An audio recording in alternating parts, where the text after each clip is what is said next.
Hey, this is Nicole Kelly, host of Loud and Proud. Thanks for listening to the following broadcast on Public House Media. This is Emily, host of Beauties and Headcanons here on Public House Media. Thanks for listening to the following broadcast on Public House Media. Once you're done with this episode, I hope you'll come and check out my show, Beauties and Headcanons, where we talk about nerdy theories, games, TV shows, books, movies, you name it. We're here to talk nerdy to you. A new show comes out every Friday. Don't forget to subscribe on iTunes so you never miss an episode of Beauties and Headcanons. Thanks again for checking out the following broadcast on Public House Media. Coming to a podcast near you. Sam is just your average run-of-the-mill movie reviewer looking for a little action in his life. The Greatest Showman contained horrendous mise-en-scène, but oh how I long for that excitement Australian treasure Hugh Jackman most brilliantly portrayed. Jake is just your average, run-of-the-mill, sentient, super-intelligent skateboard looking for a friend with a flair for the extreme. We don't have any lines of dialogue to use. Skateboards don't talk. We'll just cast, Nicolas Cage to do a voiceover. He'll do anything for a check nowadays. Did you see his new movie, Mom and Dad? No? That's right, no one did. But Sam's life will turn upside down when he rolls on into some hijinks with Jake. I know you're just a skateboard, but what are you doing stealing the Declaration of Independence? Well, that's my secret, Cap. I'm always angry. Well, that doesn't even make sense. What are you even talking about? I'm Nicolas Cage. Yeah, okay, that's a good answer. This summer, the Weinstein Disney skates into one of the most violent, hard-hitting, gory buddy comedies of our generation. Ryan Gosling stars as Sam Kirby. I mean, I've seen them both in real life. They're indistinguishable. Man, I'd give that adventure 5 out of 5 potatoes. Nicolas Cage stars as the sentient, super intelligent skateboard, Jake. No one can cage the Cage Man. I am a lion. I am always Mufasa. I am Mufasa. This summer, stop on by for Skater Stories 2 Electric Boogaloo.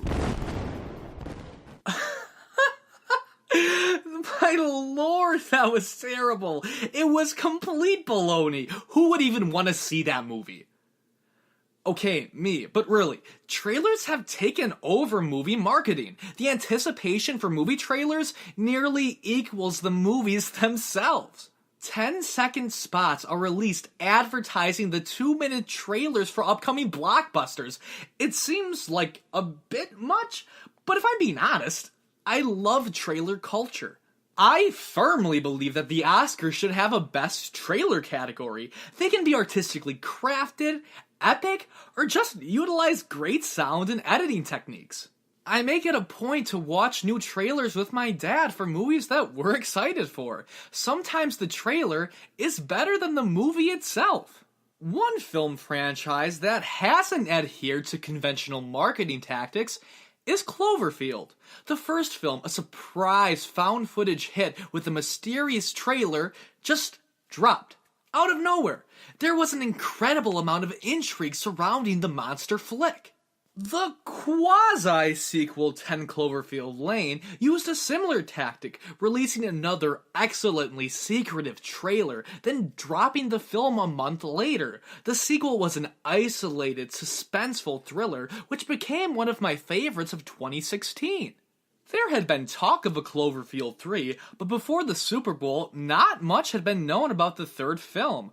Arguments on its subject matter and the title were waged. Some even said it was going to be scrapped. Well, now don't those people feel silly? A teaser for the Cloverfield Paradox was released during the Super Bowl, and it was pretty intriguing with footage from the original and eerie imagery. But when was it gonna come out? May? June? Nope, in like an hour. The film was immediately released onto Netflix following the championship game, which is pretty insane.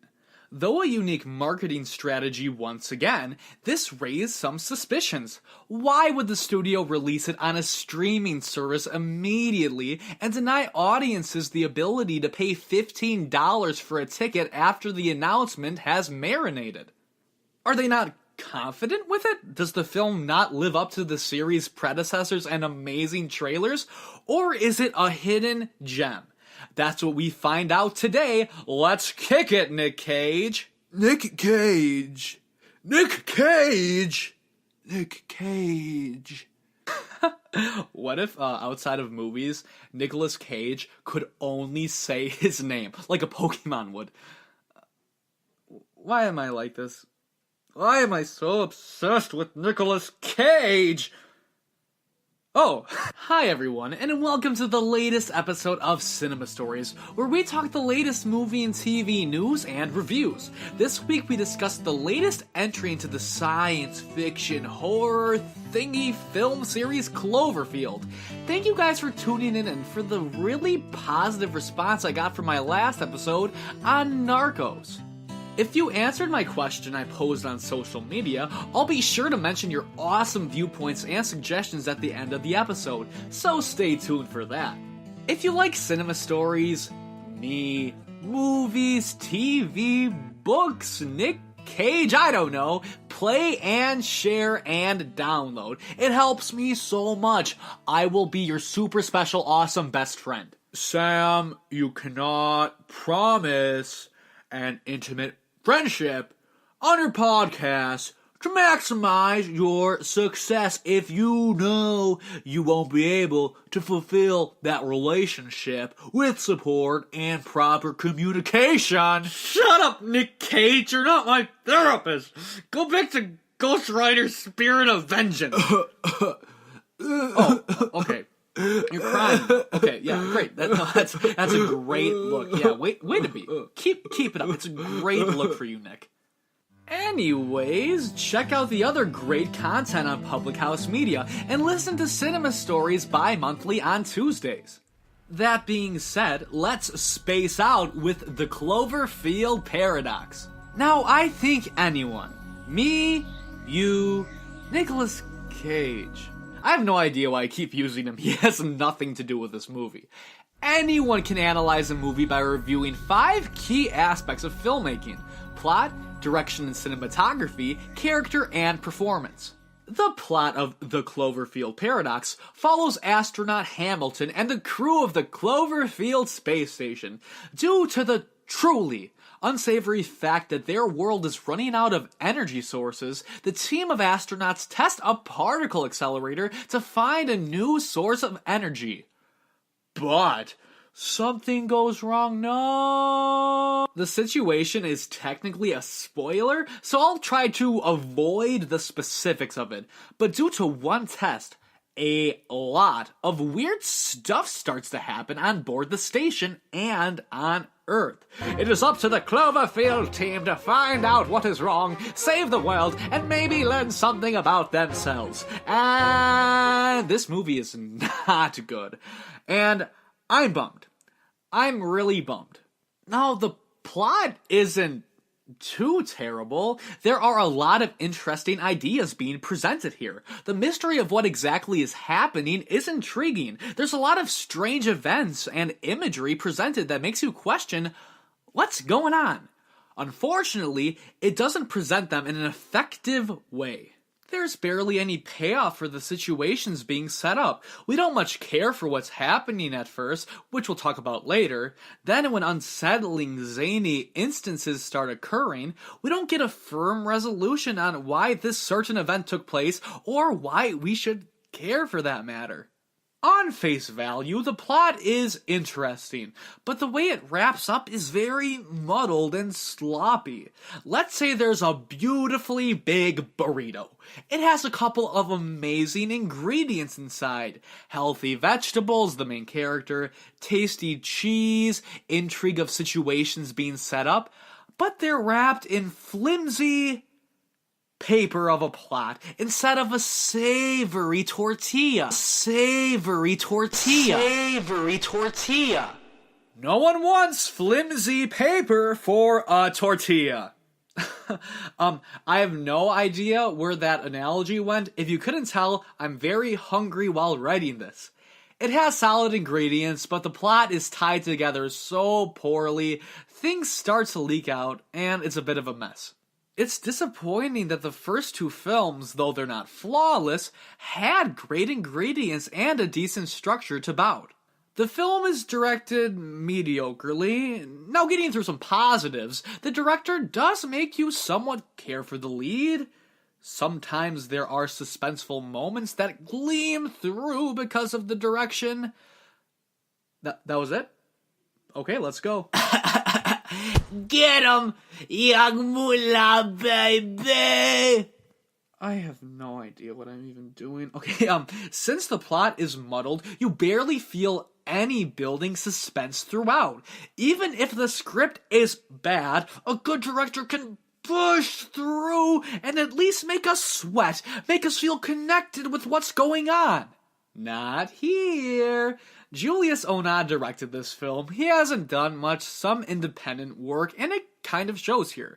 Last year, a film was released called Life, with a similar premise, a cruise in space, unnatural events start taking place, people start getting picked off, only a few escape. That might be a bit of a spoiler, but it's every film in the genre. The difference is there are intriguing plot points, but it's sloppy. Did I mention it's sloppy? Barely any time is spent on the really thought-provoking dilemmas, and you don't feel anything from the direction. You need to calm it, Sam. I know, I'm picking on this movie a lot, I know. But the first two films had such care in the script and the direction, building suspense and then paying it off. Like I said, they weren't perfect, but you cared. You were intrigued, and then it was paid off in one way or another. The film talks big, but shoots blanks. The cinematography was pretty. There are a lot of interesting shots, they're competently composed. A lot of the imagery does stick in your head, like the shot of Hamilton by a giant photo of her family, or some interesting colorscapes. Okay, and this isn't much of a cinematography issue, but an effects issue. But that arm. There's a situation where an arm becomes sentient, and that arm looks so cool in the trailers. What the heck happened? The inside of the arm and the astronaut's shoulder who lost it look like the meat icon in Minecraft. It's laughably terrible. Like, maybe you don't need the blood coming out. Sure, fine, maybe it cauterized, but give it some red tint. Make it look somewhat believable, like someone cared about the movie's goodness. The direction is incompetently mediocre. The cinematography is serviceable, offering solid visuals. Some of the effects are pretty good. Others don't have an arm to stand on. Shut up, Nick Cage. Alright, let's talk about the characters and performances. Woo! The least terrible part of the movie! The actors are all believable in their roles. Hamilton, played by Gugu Mbatha Raw, apologies for probably mispronouncing your name, is pretty great here. You feel a genuine connection to this character. You understand her dilemma with all that's happening. Everything with her feels pretty earned. She's really likable in the role. Good on you, movie. Elizabeth Debicki is solid in her role as Jensen. You're befuddled at the notion of this character and how she ties into the plot. Her relationship with Hamilton is a standout in the movie. Good on you, movie, again. High five. Low five. Just kidding. No low five for you yet. Daniel Bruhl is a terrific actor. I thought his villain of Zemo was underrated in Captain America Civil War. He does his best here, though you don't really get a sense of his character because there's not much time establishing him. Axel Henny as Volkov is the stereotypical angry Russian astronaut who thinks he knows everything and butts heads with others. He's fine in the role. Wish we could have gotten some time to establish his character, though. Chris O'Dowd plays Mundy, aka Armless Dude. He's funny here. He lost an arm and just accepts it like that and cracks jokes about it. Maybe if I knew his character. David Oyelowo, the tremendous actor, plays Kiel, the man in charge of the Cloverfield space station. He seems like a character who wants everything to be successful with the mission, but is drowning from pressure on the inside. I just wish there was more time setting him up. The characters in this movie seem like they would be good characters, but you're plunged into the movie with no knowledge of who they are. The first actual scene they're all in, a conflict breaks out, and you don't know who to root for or why they're arguing. You barely understand these characters. Exposition is their development, and it's minimal. Show, don't tell is the movie making mantra. But if you're gonna tell us something. There's like a line in here that's like, oh, that was really bad when your kids died in that fire. Thanks for telling her that. She knew. We didn't know. That's why you're telling us.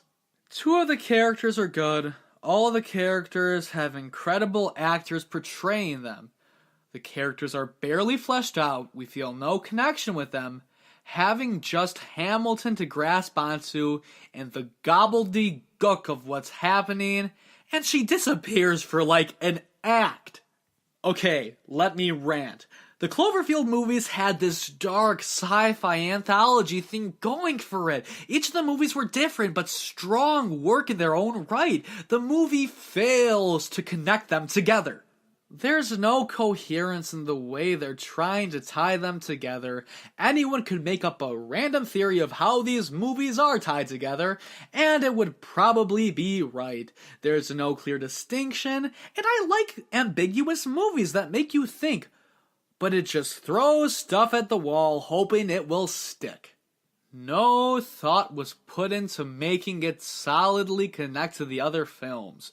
They haphazardly made this movie and chucked it to Netflix to make a quick buck out of a franchise with a winning streak. I'm probably being a little harsh on the movie. I do like the ideas being presented, but they're executed horrendously. A lot of work was put into the cinematography, the performances, and I'm still on board with the franchise. I'm just calling it like I see it. They rushed this movie out with a cool marketing tactic. They didn't put much care into the script. Alright, in summation, the Cloverfield Paradox does present intriguing ideas for the genre. The character of Hamilton is fleshed out, and the actress gives a solid performance. The cinematography is good, and the direction is mediocre with a couple of bright spots. Besides these things, there is hardly any development for the characters. The script spoils any solid setup. It's a mess. Some of the effects are laughable. The studio did not care about this film. They threw it to Netflix understanding its problems. Instead of fixing the issues, maybe with some rewrites, maybe some reshoots, some additional cash for the effects.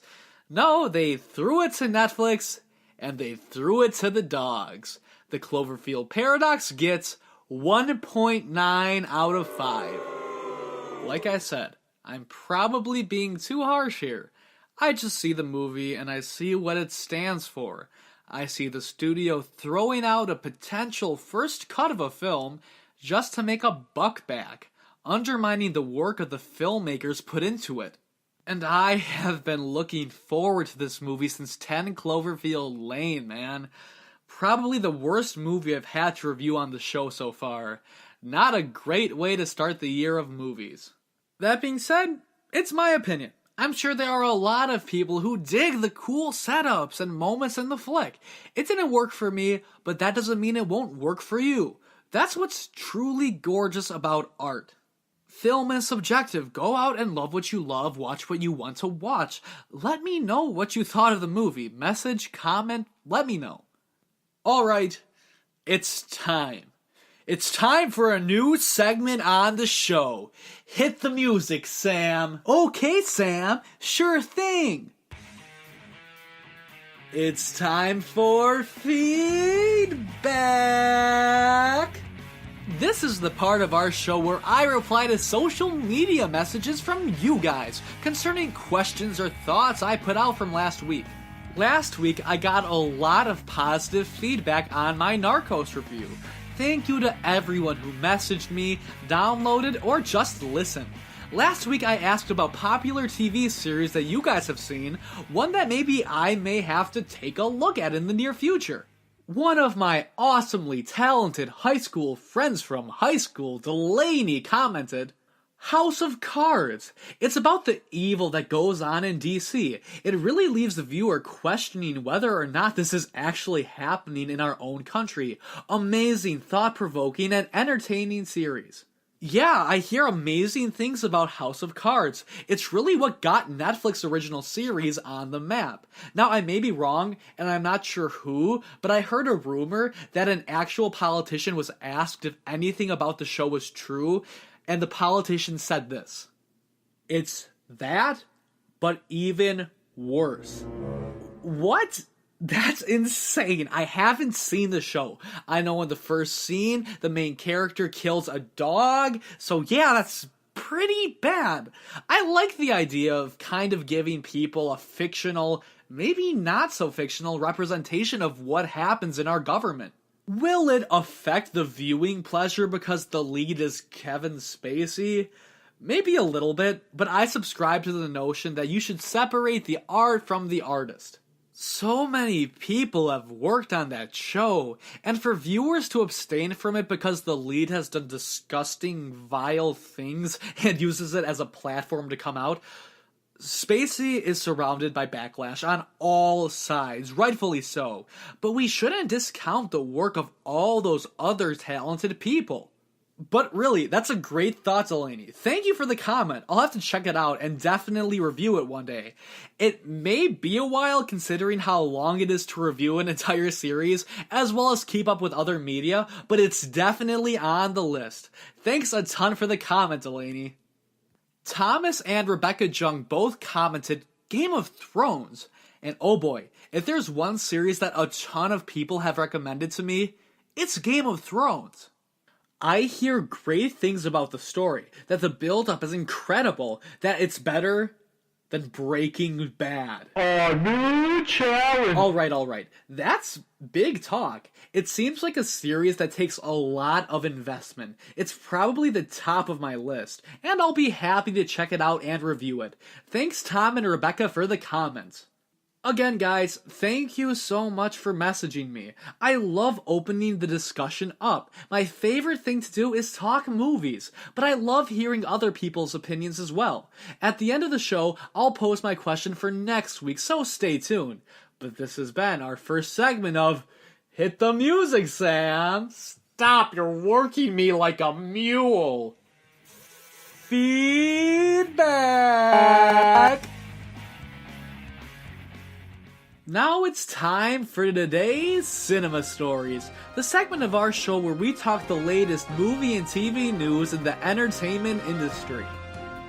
Why do you watch the Super Bowl? Maybe it's for the actual game, like a weirdo. Maybe it's for the Doritos ads or the Tide ads with the ever-sexy Agent Hopper from Stranger Things. I love the spots for upcoming blockbusters. Avengers Infinity War had a 30-second spot with some images of heroes we've always wanted to see together. Doctor Strange, Iron Man, Spider-Man, the Guardians of the Galaxy, Spider-Man in space. Pretty sure he die, but yeah, sure, whatever. It was a decent spot, nothing much new. Solo, a Star Wars story, dropped a 45-second spot and a 2-minute trailer. Alden Ehrenreich looks like a pretty good Han Solo. It looks like he's capturing Han's essence without doing a straight impression. Too early to tell, but I was encouraged. What can I say? It looks like a fun science fiction gangster romp. Donald Glover, the childlessness of the Gambinos, just looks so good as Lando. I can't wait to hear his vocal inflections. The cinematography and shots look terrific. I wasn't too excited for the film, but now I feel encouraged. Mission Impossible Fallout was my favorite trailer from the game. A full 2.5-minute teaser was released. All of the awesome aspects and characters from the series we've come to love are back. Ethan Hunt doing some crazy action stunts, Henry Cavill being as beefy as possible with his infamous mustache, some great music, Simon Pegg, just a really well put together trailer, and one of my most anticipated of the year. Moving on to our next story, and on more of a serious note, musical composer Johan Johansson passed away this past Friday. He most notably composed for the films Sicario, Arrival, and The Theory of Everything. The cause of death is unknown as of this moment of recording. It's always sad to see such a talented, decorated person pass. It's sobering to see anyone pass for that matter. Arrival and Sicario are excellent films and are accentuated by the subtle, powerful scores. Rest in peace and thank you for your work. That will do it for this week's episode of Cinema Stories. Thanks everyone for tuning in today. It's a highlight of my week to watch something, write about it, and talk to you guys. You can find the show on Spreaker, Apple Podcasts, iHeartRadio, Stitcher, and Google Play. If you like the show, please play, download, and share on Spreaker. It helps me a ton when you guys do it. So tell me, do you want to be shouted out on the next episode of Cinema Stories? Here's my next question for the segment of feedback. Cloverfield is a movie series that doesn't quite fit into one genre. It's a creature feature, it's sci-fi, it's a horror film. What is your favorite movie genre? Do you have one? Are you all over the place with your taste? Let me know. Tweet me at Samuel_J_Kirby with your answer and comment on Facebook. Make sure you check out Public House Media. They make the show possible. You can follow me at Samuel_J_Kirby on Twitter or SamKirby17 on Instagram. Do you want to see some pretty photography? Check out my website, samkirby813.wixsite.com. I love photography. I love cinema. If you're interested, please go there and check out some of my work. So, the Cloverfield Paradox disappointed me, and honestly, a ton of bad movies had great trailers. Suicide Squad. Don't get me started on that. But it doesn't ruin the hype, the excitement, the good memories that we have from watching them, maybe with friends and family. So, get hype when trailers come out, but maybe keep your expectations in check. Be calm, cool, and collected. Just like Nicolas Cage. Again, have no idea why, but he's here, and I accept it now. Alright everyone, see you later.